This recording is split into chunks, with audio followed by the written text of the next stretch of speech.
Hi, it's me again with Corel Tips and Tricks. Over the years, I've made a lot of blend videos because I like doing it. Someday I have a friend that prints, so I'm gonna have him print that off. Real easy, but if you start with a six-sided polygon and hit P, put it in the center of the page and make it a 5, and then grab your shape tool and try to stay, like consistent with a star. You could use a star, but let's make a fat star. And then I'm going to select it all with the shape tool. And I'm going to go to curve. And when you do that, the symmetrical node comes up. Then I'm going to take that and I'm going to make it something other than a hairline, maybe even a little bit thicker.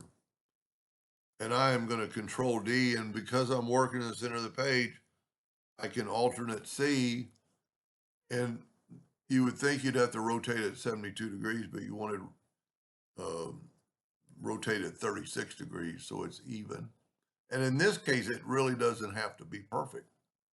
And then just make that line yellow or blue or whatever you want. And then don't blend it too many times. So I've got both objects. I'm going to go to Effects and Blend.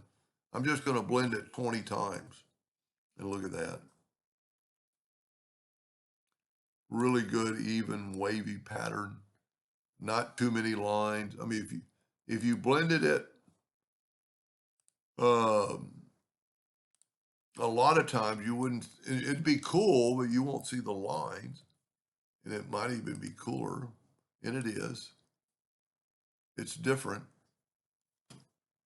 But anyway, give that kind of a try, and that looks pretty good. Hope that helped.